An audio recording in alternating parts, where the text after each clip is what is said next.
Culture can be envisaged like an iceberg. The visible behaviours we see are merely the tip. To understand a person's culture, it is necessary to look beneath the waters, at the core values, beliefs, and assumptions of that culture. Cultures vary in their beliefs to explain what causes an illness and how it should be treated, and who should be involved in that process. Western societies have strong beliefs that disease is a result of a scientific phenomena, and therefore readily accept modern medical treatments. Many other cultures believe illness is a result of a supernatural phenomena and believe in prayer and other spiritual interventions. Subsequently, culture can play a major role in patients' compliance to treatment. So a few of us here at Royal Darwin Emergency Department set off on an adventure to try and determine how exactly culture impacts on the way that we deliver health care.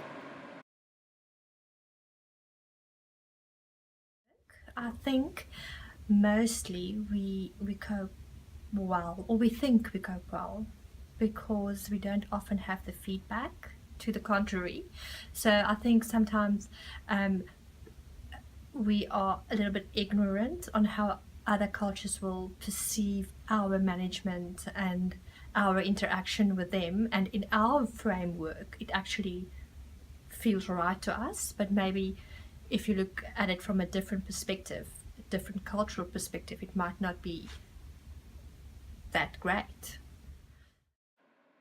This idea or concept that we might perceive we are being effective, even if we are not, reminded me of an old Tanzanian folktale a friend of mine once shared with me.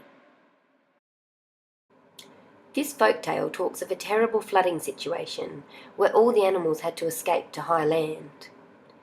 As the monkeys were swinging their way through the treetops, one of them looked back and saw what they believed to be fish struggling in the waters.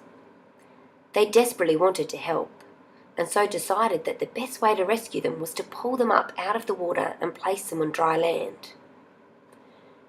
This was not an easy task, but it's exactly what they did, one by one scooping the fish out and placing them on the banks. Once finished, they congratulated themselves on their rescue, believing the fish were just sleeping after a long struggle. Imagine if instead they had asked the fish how they could help.